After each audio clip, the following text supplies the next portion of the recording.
Hi, Honors 202. It's me. I'm back. I hope everybody's well. I don't know if there's anything worth mentioning in particular.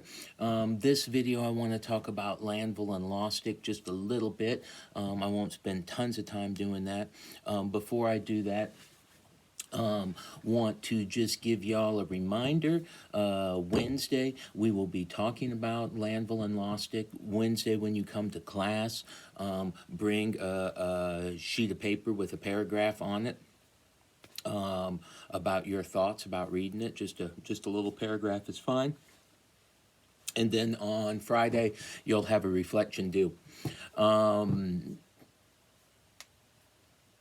Okay. And I've graded your reflections over the weekend. Y'all most likely see that in there. A couple of things that I want to mention quickly. One is the word things, and people say that's a wonderful thing to go to the store. There are so many things that I like about her, or say stuff like that. Almost always you can do something better than the word thing. Okay, so when I see thing, I'm gonna say, let's try to get rid of so many things. What else? Sometimes I'm just gonna say rephrase or reword because I'm just thinking, hey, this could be said a little bit better. Sometimes I'm gonna say not sure I follow, meaning maybe I get you, but maybe I don't get you. At any rate, if you have questions about the reflections, either the one graded or the ones coming up or whatever, you just let me know and I'll be happy to try to help, right? That's what I'm here for. Just a reminder that next week we'll be talking about Thorsten the Staff Struck, which is another short story, which will be relatively easy for you to read. And so we'll talk about that next week. Okay, people, Lanval and Laustic, I just want to mention a few things about that, maybe give you some ideas to think about for Wednesday and for your reflection. By the way, I just want to point out that the reflections cover everything that we've done during the week, meaning the discussion, meaning your half paragraph, and meaning my video, right? So you can discuss any of those ideas, the discussions that we have in class, the things that I talk about in the video. You can just talk about the work itself. At any rate, the half paragraph that you turn in on Wednesday is meant to help get discussion going and meant to help give us more ideas for what we're writing about for the reflection. Okay, sorry. Okay, people, Lanval Laustic by Marie de France, which all we know is that she was named Marie, and we know that she came from France, so that's what we get. They say in the book that she is the first writer in French, as far as we know, which I think is just sort of worth noting. Throughout history, we have had very little representation of women and people in color in literature. Meanwhile, there are plenty of dead old white guys. And I just want to point out that that changes the way that we look at history, because men have a certain perspective, women have a certain perspective. Neither one of those perspectives is right, because there is no quote unquote right. There is only these perspectives. If people are continually looking from the same perspective, I think that we're missing out on something. So we say here that she's the first writer in French. I want to say, man, surely there were other writers in French before her, but we just didn't get to see it. Which is a bummer. Sometimes I think about all of the people of color and all of the women that have been ignored throughout history simply because of who they are. Who knows where we might be had we used those people, those women, the people of color, if we used their resources the same way that we use white men's resources. What could this world be if we had had all the contributions that we have just pushed aside as if they're not important. So, first woman writer that we know of in France. Both of these stories, Lanval and Laustic, have a lot to do with love and what does love mean. And obviously, when we're talking about medieval times, we have this idea of nobility and chivalry and love and right, that being this sort of beautiful thing that I want to say continues to be one of the main focuses of artistic works, right? Love.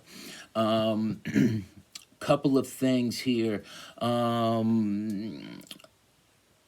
When we talk about this, one of the things that I want us to talk about is what do these stories say about love? And I'll give you a couple ideas. One, it seems like these stories say that for love to be real and lasting, it needs to be secret. It is not something that is out in the open. It is a secret thing. So maybe that's something. Maybe these stories tell us that love should be secret. What else might they tell us about love?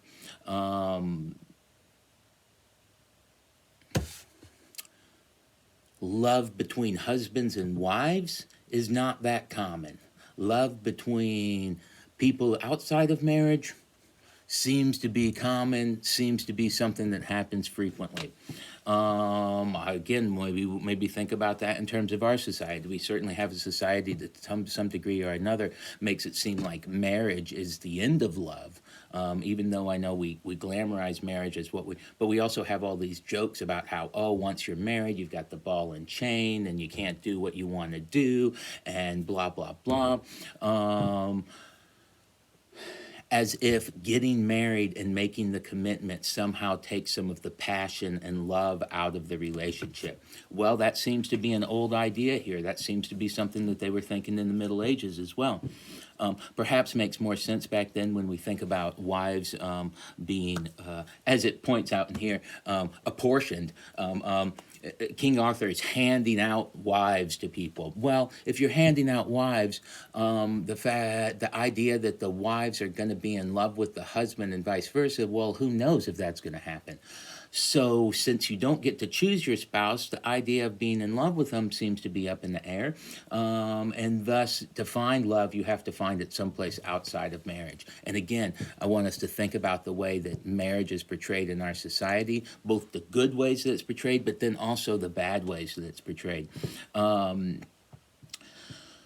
Another thing that I think is interesting in both of these stories and in many other stories from this time period is the idea that people fall in love at first sight immediately. Lanval, when he sees the beauty of his woman in her tent, he just immediately falls in love with her, pledges his life to her right there on the spot, having not talked to her, anything. Just seen her, love at first sight. And it says he would, love's spark pricked him. And so I want us to maybe think about that. One of the things going on in these stories is the idea that maybe love is not something that we can control. Maybe love just hits us and there's not much we can do about it. But I don't know. I also just want to point out that kind of, oh my God, I just saw her, she's so beautiful, I pledged my life to her, on one hand, I suppose might be romantic. This idea of love at first sight is awfully romantic, and we kind of think that that's a beautiful thing in some ways. Also want to point out that it's super, super creepy, right? Love at first sight is a great thing, I suppose, if both people feel it. But if only one person feels it, it's creepy and weird. So again, like the way in which we think of love, is love at first sight a good thing or a bad thing? How do we look at that? Just a side note in here that I think is interesting. They say at one point that Lanval doesn't care for other people's joy when he's down. And I just wonder about that, right?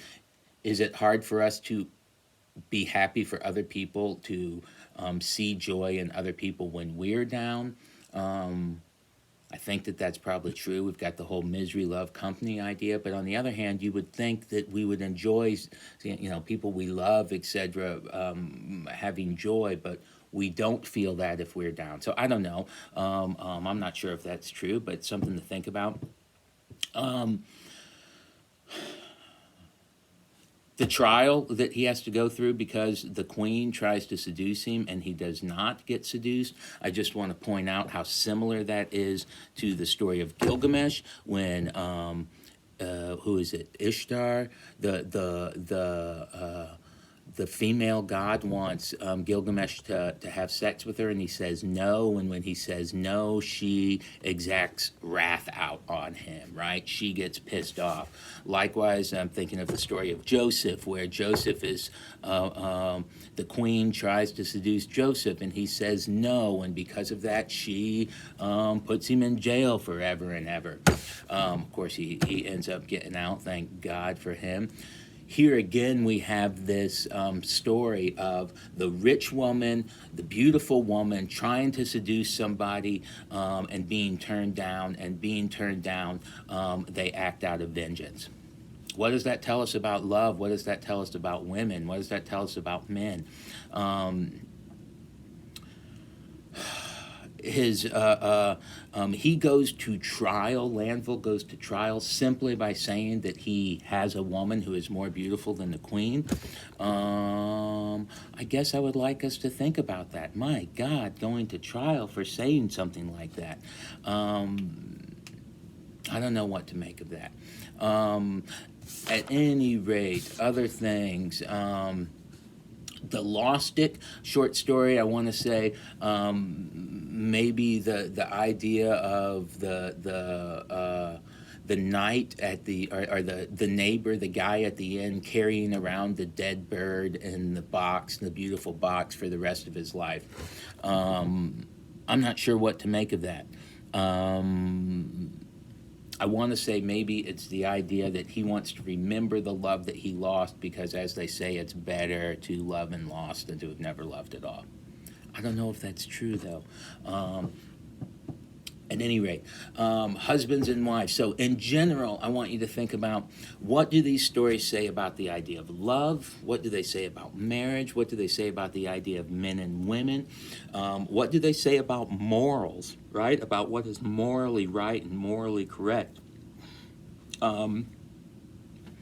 So those are just some ideas for you to think about. Again, we see a lot of similarities in these stories in terms of setting up love as some kind of the big thing. It is the big thing. These stories are about love.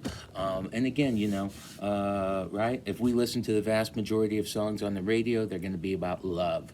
The idea of falling in and out of love, of being in relationships, about whether we're in control of that or whether we're not in control of that, etc. These ideas sort of continue on today. There's plenty of them. So I hope this helps give you some ideas, people. Be sure you've written a paragraph for those two stories, or you can write the paragraph together about both of them for Wednesday to talk, and we'll be having a reflection due on Friday. In the meantime, if you got questions or problems, you let me know, and I'll be happy to try to help. Everyone have a great day. Bye-bye.